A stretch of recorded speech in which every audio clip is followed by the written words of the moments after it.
Glória a Deus. Meus irmãos, hoje é a lição 7 da nossa revista, Fidelidade e Lealdade. É uma bênção estarmos aqui nesta manhã. E esse assunto de fidelidade é o que nós estamos vivendo aqui hoje, nesse momento, né? Fidelidade é você sair da sua casa domingo pela manhã, num sol bonito como esse aqui, para vir à casa do Senhor. Fidelidade é você chegar na igreja pensando que é o primeiro, já tem vários na sua frente aí, abrindo a igreja, tomando conta.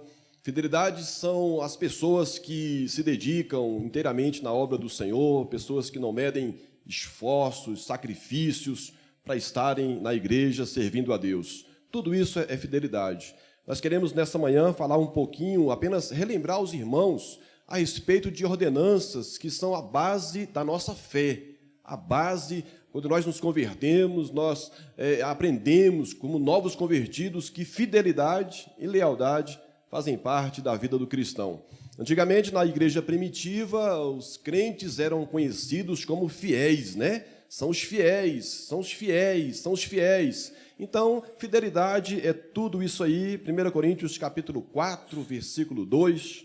Deixa eu tentar passar esse negócio aqui, vamos ver. Passou. Além disso, requer-se nos dispenseiros que cada um se ache fiel.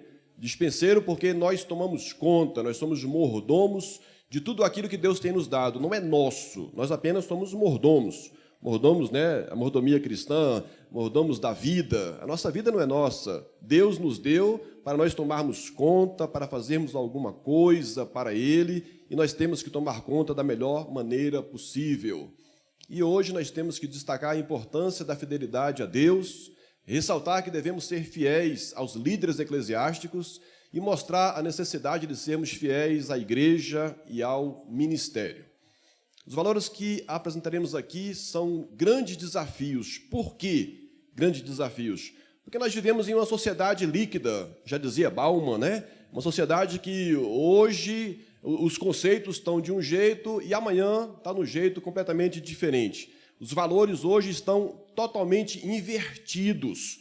Aquilo que é certo, as pessoas falam que está errado. Aquilo que está errado, as pessoas falam que é certo. Então, é um desafio para a igreja hoje permanecer fiel. Ser fiel nos dias de hoje é muito difícil, é muito complicado, mas é possível com a ajuda do Espírito Santo de Deus. Amém, meus irmãos? Fidelidade a Deus.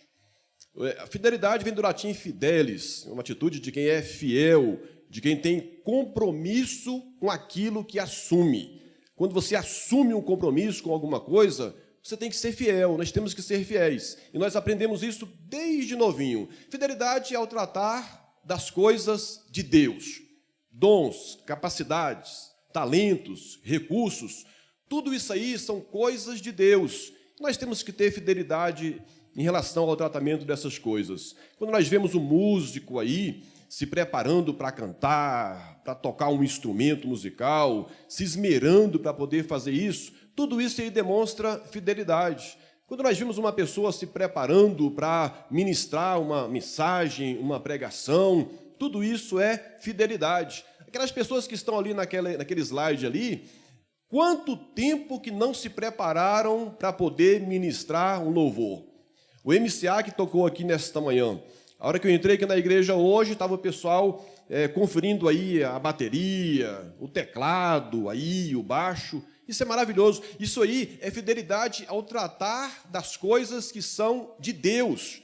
Quando eu chego aqui na igreja, eu fico assim impressionado, porque eu penso que um dos primeiros irmãos que chegam aqui é o irmão Eustáquio.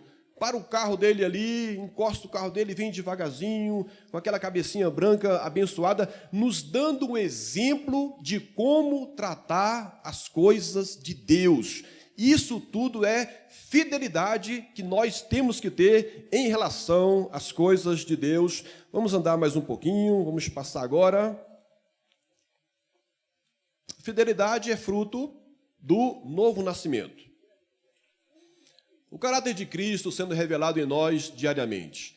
Quem aqui tem menos de 10 anos que aceitou a Jesus? Menos de 10 anos.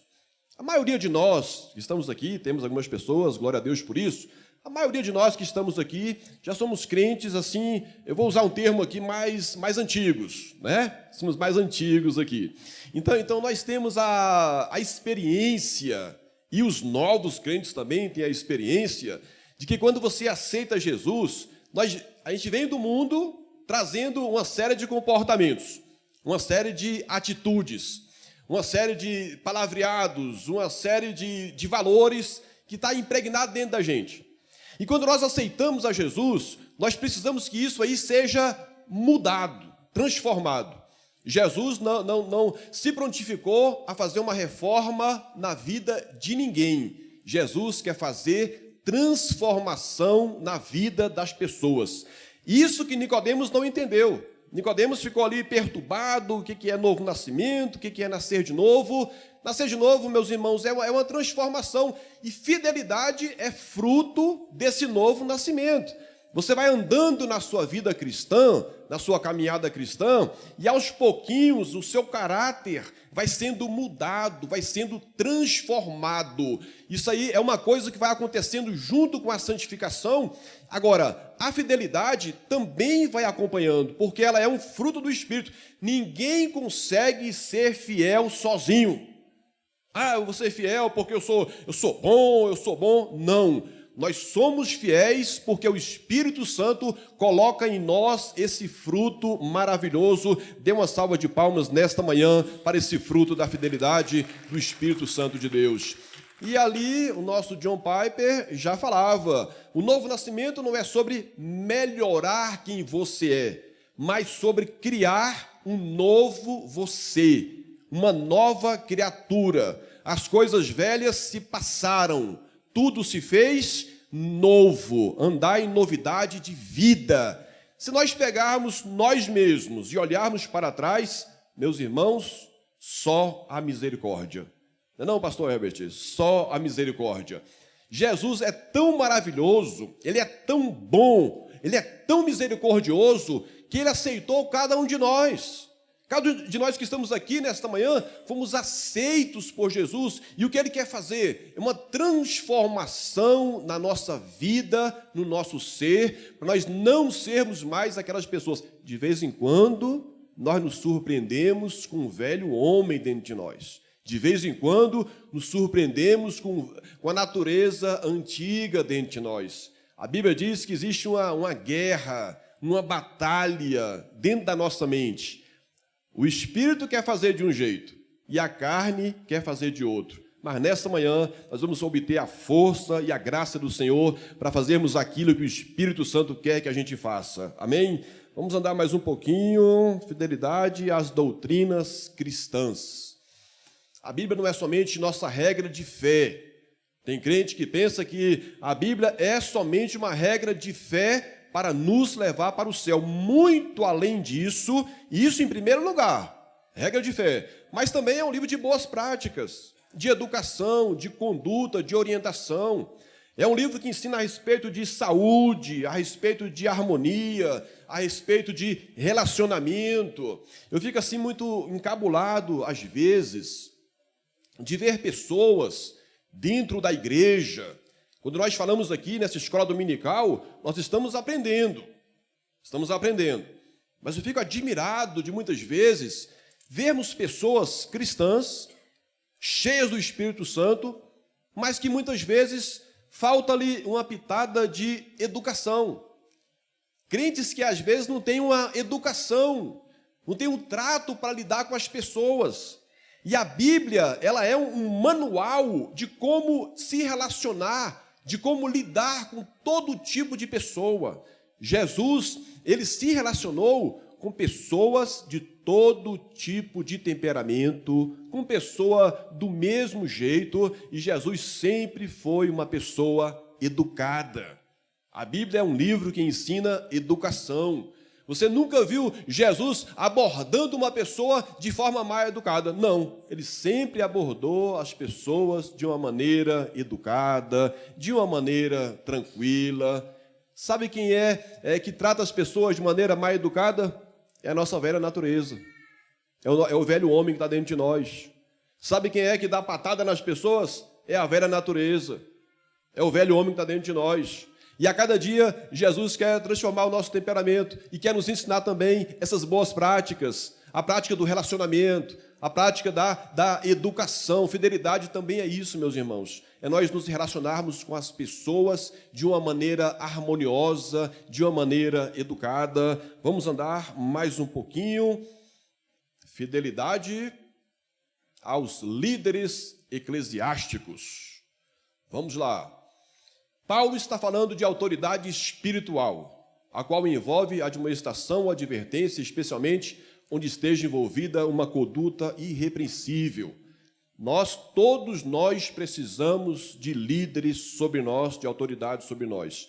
Em 1 Tessalonicenses 5, 12 e 13, Paulo escreve o seguinte: E rogamos-vos, irmãos, que reconheçais os que trabalham entre vós e que presidem sobre vós no Senhor e vos admoestam, e que os tenhais em grande estima e amor. Olha o que a Bíblia fala: em grande estima e amor por causa da sua obra.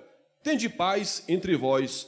Isso é um assunto tão sério que o 2.1 fala: tratai-os com estima e amor.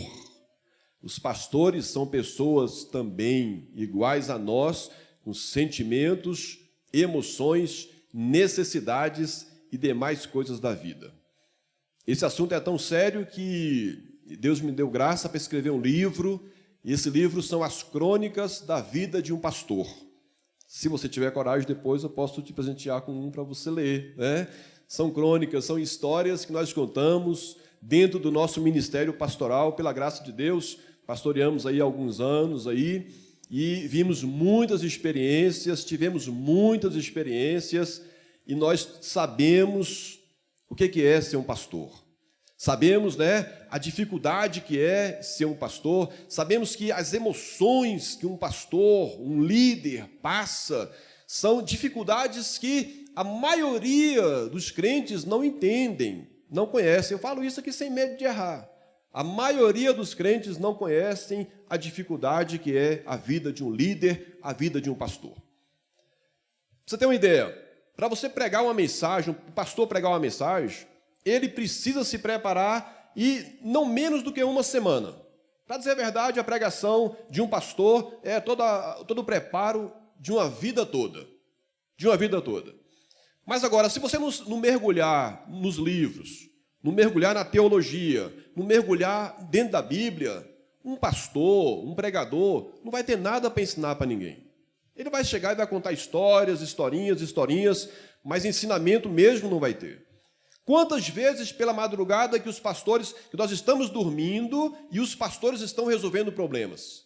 Quantas vezes pela madrugada que nós já estamos ali no nosso colchão quentinho ali e o pastor muitas vezes está numa reunião ministerial com vários obreiros ali discutindo assuntos a respeito da igreja, a respeito da vida, a respeito do bem-estar das pessoas, dos irmãos.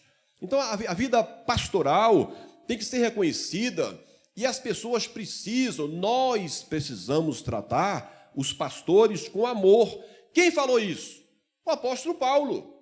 E Paulo era um pastor. Eu posso dizer que depois de Jesus, Paulo foi o pastor dos pastores. Paulo, ele pegava as cartas dele e fazia uma descrição completa de todo o ministério e tudo o que ele fazia. As surras que ele levava, né? As cipuadas que ele levava, as vigílias, os jejuns, as tentativas de homicídio, quase morreu várias vezes. Ele fazia questão de fazer isso. Mas por quê? Nas cartas dele. Por quê?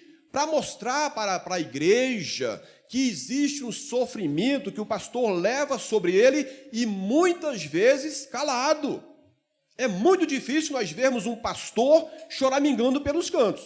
Muito difícil. O pastor, quase sempre, ele chora aos pés de Jesus, sem ninguém ver, sem ninguém observar. Por isso, Paulo falou, tratai-os com amor, com grande estima, com autoestima. Vamos andar mais um pouquinho. Recomendação, tratai com amor. A fidelidade, vou passar ao próximo. A fidelidade tem o seu fundamento no amor. A nossa vida toda tem que se fundamentar no amor. Tudo aquilo que a gente fizer tem que estar baseado no amor, e com a fidelidade não é diferente. Um crente que ama, um crente que trata bem os seus líderes, e quando eu falo aqui líderes, não estou falando apenas a respeito da figura pastoral, estou falando aqui líderes de uma maneira geral, toda a liderança, líder de um ministério, líder de um departamento, líder da música, líder das crianças. Você imagina, os irmãos estão na igreja, as irmãs estão na igreja, e tem uma liderança de crianças preparando uma aula para domingo de manhã, para domingo à noite. Existe uma equipe preparando uma aula para o seu filho, para a sua filha. Nada mais justo do que nós tratarmos essas pessoas com autoestima e amor. As irmãs estão se reunindo aí para preparar um congresso, a Conferência Feminina Agraciadas. Quantas reuniões que não são feitas para tratar dessa conferência? Quantas pessoas que não estão envolvidas nesse processo? Quanto recurso financeiro, recurso físico, recurso emocional é despendido para poder fazer uma conferência dessas? Já parou para pensar nisso? O líder dos adolescentes, né? Os jovens que são os futuros pastores, obreiros, pais de família. O jovem que é líder dos adolescentes, o pastor Wesley ali, conduzindo, com um jeitinho ali, carregando, porque tem pessoas que às vezes não entendem o adolescente. Tem pessoas que usam até uma piada sem graça, de chamar de aborrecente. Parece que nunca foi adolescente, né? Mas liderar adolescente é você estar ali perto dele, entendendo, ligando. E eu falo isso porque eu tenho 3 filhos. 3. Os 3 passaram, um está passando ainda, né, pela fase da adolescência. E você, quando você era adolescente? Como é que você era? Aqui no Concad teve um pastor aqui que revelou, um pastor líder do Concad aqui, ele revelou aqui no microfone que quando ele era adolescente, ele era o jovem que borrava o carro dos irmãos com a fruta, aquela jamelão. Jamelão é aquela fruta, né, roxa. Ele pegava aquela fruta ali e desenhava no carro dos irmãos. O irmão chegava em casa, o carro todo desenhado, como se fosse uma pintura. Quem será que foi? Foi o futuro pastor presidente do Concad. Olha só, porque nós precisamos entender. Então, para fazer isso, nós precisamos entender que existe toda uma estrutura, tem todo um trabalho. Aqui dentro nós temos muitos pastores, graças a Deus, que sabem do que eu estou falando aqui, mas é preciso que a igreja, do modo geral, tenha esse entendimento, tenha esse conhecimento. Precisamos tratar nossos pastores e líderes e respeitá-los com amor. Eu já tive o dissabor de uma vez, estava numa igreja, e o pastor presidente, estava conversando com ele ali, um outro obreiro chegou perto dele, contrariado com uma decisão, e esse obreiro começou a falar com o pastor presidente de uma maneira que eu nunca tinha visto, meus irmãos, nem lá fora. Nunca tinha visto. Começou a gritar com o pastor, falar alto com o pastor, começou a falar praticamente palavras de baixo calão, xingando ali o líder ali. E eu fiquei ali observando aquela cena, intervi ali, conversei com o irmão, aí também levei uns cascudos dele também, né? Uns cascudos de palavras, né? Mas pensando comigo, meu Deus, o que leva uma pessoa a chegar diante de um líder e falar palavras dessa forma? O que leva uma pessoa a chegar diante de um líder e desmerecê-lo dessa maneira? Sabe, isso é uma coisa que dói profundamente o nosso coração. Vamos andar mais um pouquinho. A fidelidade é recompensada pelo Senhor. A recompensa é aqui e na vida eterna. Quando você é fiel, você é recompensado aqui e tem uma promessa também na vida eterna. Jó, Daniel e José foram recompensados também nessa vida. Jó foi fiel durante a doença dele e depois Deus restaurou, restituiu tudo aquilo que ele tinha e muito mais. Tem crentes que pensam que a recompensa é só na eternidade. Não, a recompensa começa aqui, nessa vida aonde nós estamos. Daniel foi recompensado, sofreu ali também agruras, mas chegou a ser governador na Babilônia por conta da sua fidelidade. E José, todo mundo sabe, foi governador, mas 13 anos teve que sofrer, mas foi fiel, permaneceu firme. Vamos andar mais um pouquinho. O 3, a fidelidade à igreja e ao ministério. Lealdade e fidelidade são sinônimos. Uma pessoa leal, ela é confiável. Essas palavras que estão em vermelho, vou contar até 3, e nós vamos ler todo mundo junto, ok? Lealdade e fidelidade são sinônimos. Uma pessoa leal é...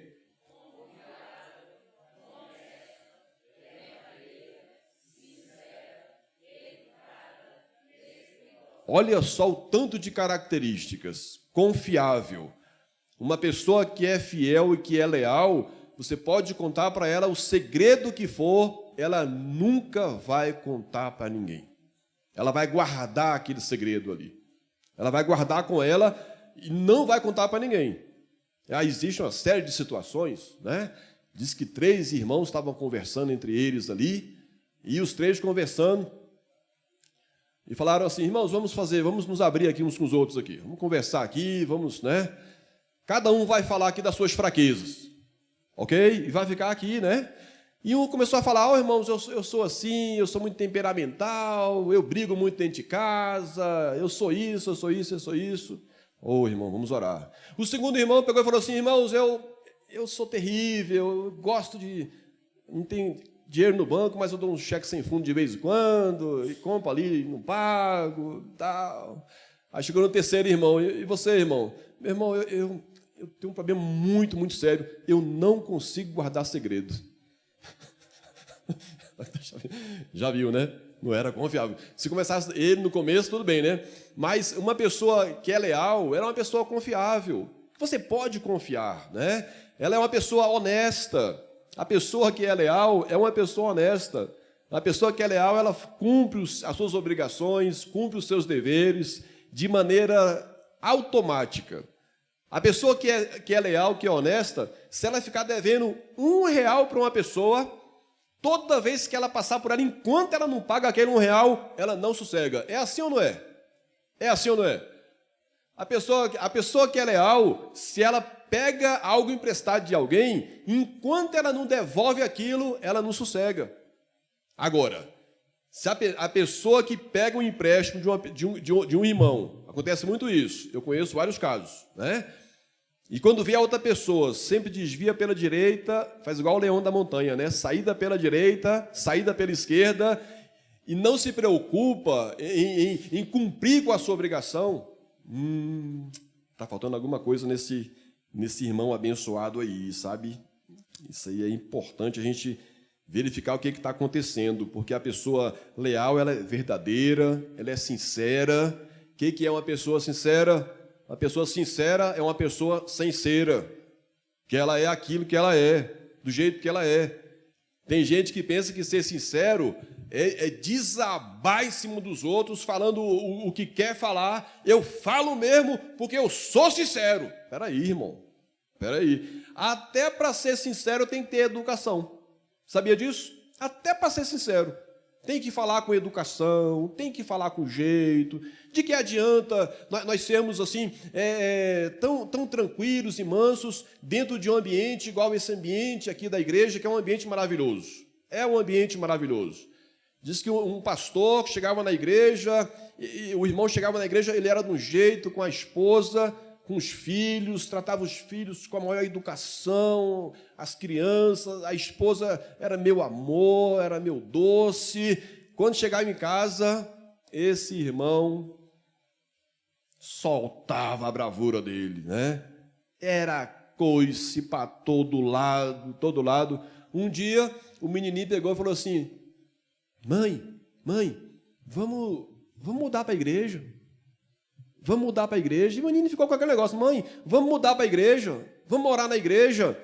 E a mãe: o que é isso, meu filho? Por que você está falando isso? Porque lá na igreja meu pai é tão bonzinho, tão tranquilo, vamos mudar para a igreja, né? Imagina se a gente transportar esse nosso comportamento aqui de dentro da igreja lá para fora, lá para dentro de casa. lá para o nosso trabalho, lá para o nosso serviço. Então, ser sincero, ser educado e ser respeitoso são características de lealdade e de fidelidade. Vamos partir aqui para o final. Fidelidade à igreja que congregamos. Quem é membro aqui da Catedral Baleia, dê um glória a Deus aí. Quem é feliz aqui nessa igreja, dê uma salva de palmas a Jesus nessa manhã. Glória a Deus. Primeira coisa, lugar de salvo é na igreja. Lugar de crente é na igreja. Tem uma onda aí de desigrejados aí, meu irmão, que eu fui estudar isso aí. Eu estudei para valer mesmo sobre desigrejado. Tem canais aí no YouTube aí que tem mais de 400 mil pessoas inscritas. E o canal é específico só para pessoas desigrejadas. Pessoas desigrejadas são pessoas que pensam que não precisam de igreja. Não precisa de pastor. Não tem que estar no meio dos irmãos. Não tem que estar se envolvendo com nada físico. Não precisa disso.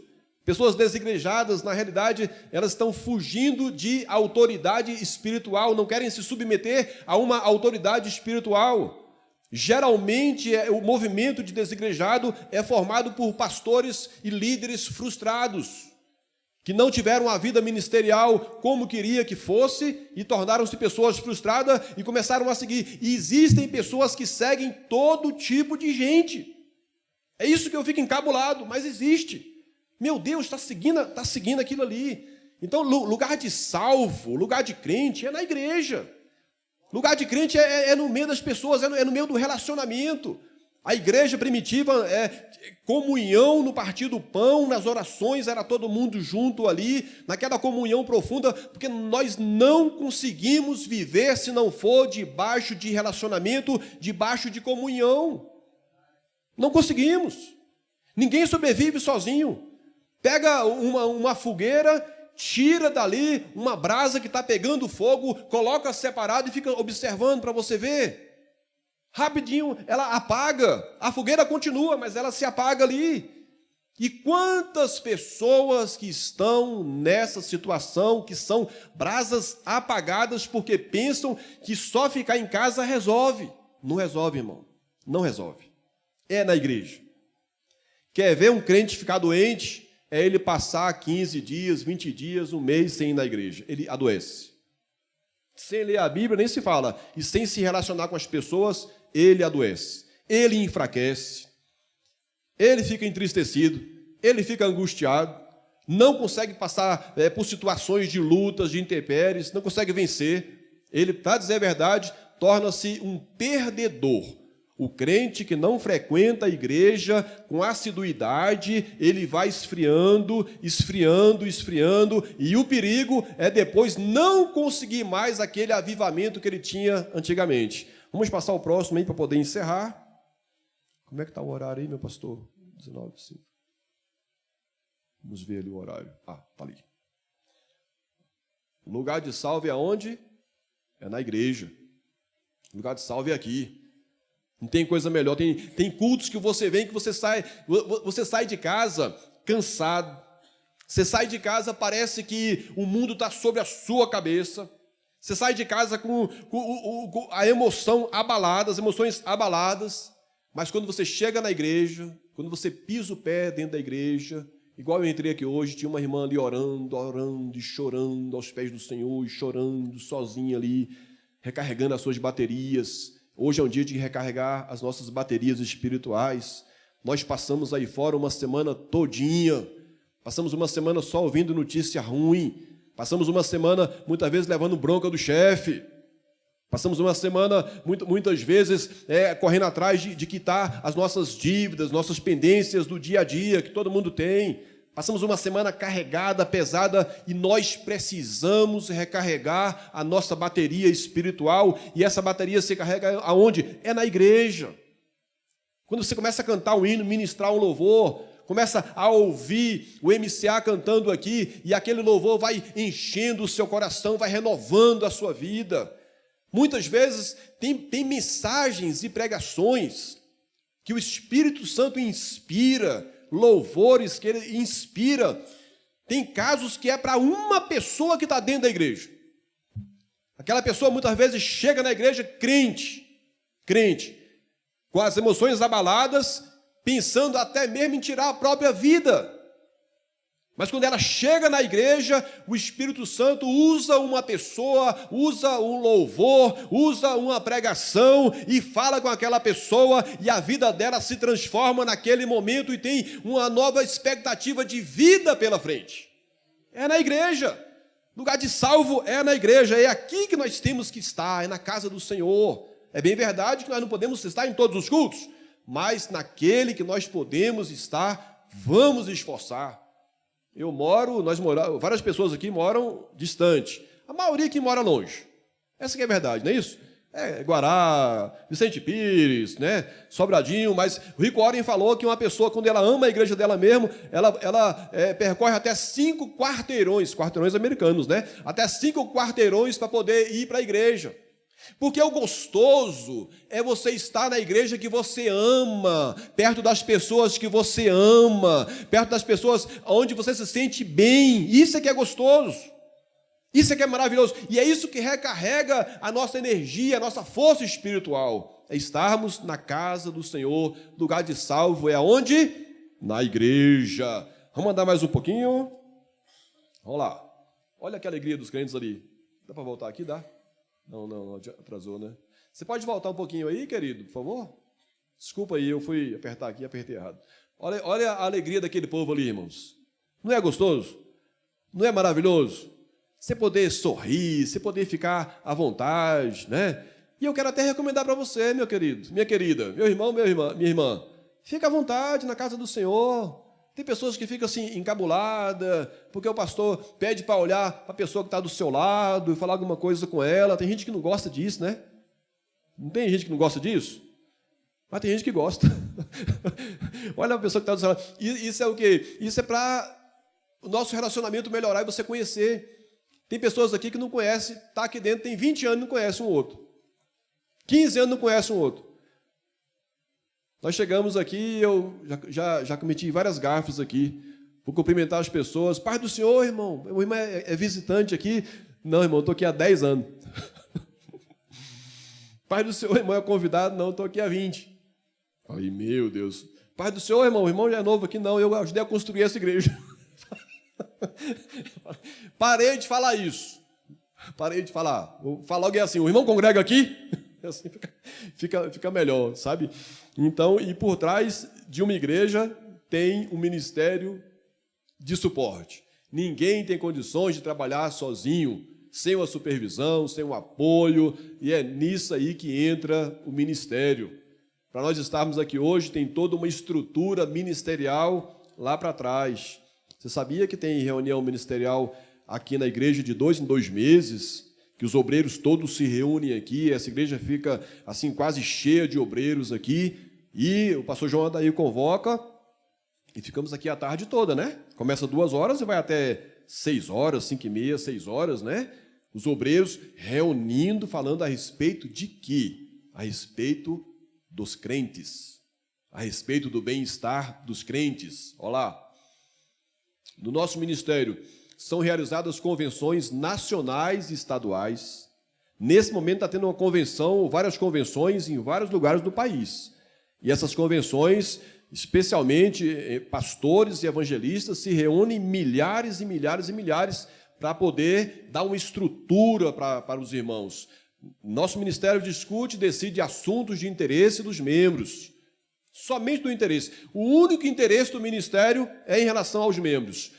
E o ministério produz literatura de qualidade, as revistas e livros da editora Betel, e também capacita e treina obreiros e líderes. Todos os obreiros da Catedral Baleia têm treinamento, têm atualização de presbíteros, de diáconos. Todos os irmãos que estão na frente de algum trabalho ou ministério, eles se preparam. Não é isso, pastor Herbert? Né? A educação cristã, o preparo ali, existe uma estrutura por trás disso.